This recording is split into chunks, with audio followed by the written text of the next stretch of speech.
Alors dans cette vidéo, on va voir comment faire des limites de fonctions, en fait comprendre la base des limites. En fait, on a plusieurs, on peut avoir les limites en x tend vers plusieurs choses. Donc il y a x tend vers plus ou moins l'infini, vers 0 ou vers des autres chiffres.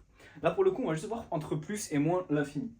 Alors, donc on a par exemple donc, la limite de x au carré quand x tend vers plus l'infini. Est-ce que ça veut dire que x tend vers plus l'infini? Ça veut dire qu'il s'approche de plus l'infini. En gros, ce qu'il faut faire en fait avant de répondre, moi ce que je préconise, c'est de se l'imaginer dans sa tête, en fait d'essayer de trouver la limite dans sa tête.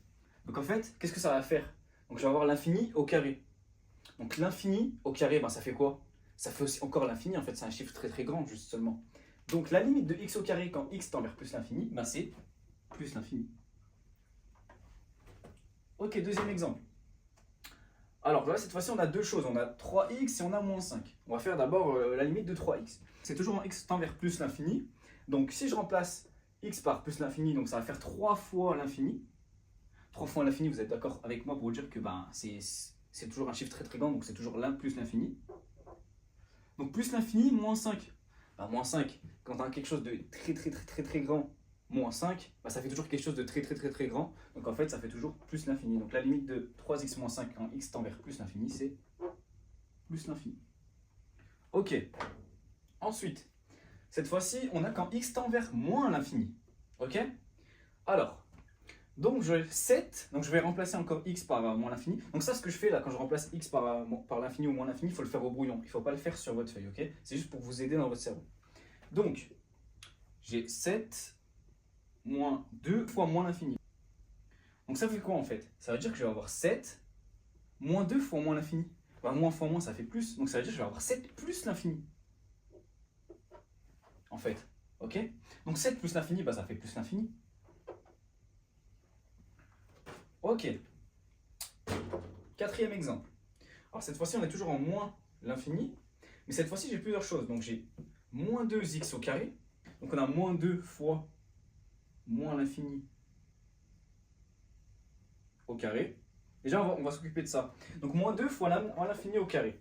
Alors, quelque chose qui est au carré, c'est toujours positif. Donc, en gros, ça va devenir plus l'infini. Donc, j'ai moins 2 fois plus l'infini. Donc, ce qui va me donner, moins 2 fois plus l'infini, ça fait moins 2 infini. Donc, en vrai, ça fait moins l'infini. Donc, ça, c'est égal à moins l'infini. Ok. Ensuite, j'ai 3 fois x, 3x, donc 3 fois moins l'infini. Donc, ça va me donner moins l'infini. 3 fois moins l'infini, ça me donne moins l'infini. Donc j'ai moins l'infini, plus 5. Donc en fait, j'ai moins l'infini, ça fait moins l'infini. Plus 5, en vrai, c'est insignifiant. Donc le résultat, c'est moins l'infini. Ok. Alors cette fois-ci, là, on va regarder sur les quotients. Ok. Donc là, on a 1 divisé par x. Donc on a dit là, x tend vers plus l'infini. Donc en fait, il faut s'imaginer quoi? C'est comme si on avait 1 divisé par un très grand chiffre. Imaginez, vous êtes avec vos amis et vous êtes plein d'amis, ok? Un million d'amis par exemple. Vous avez un bonbon.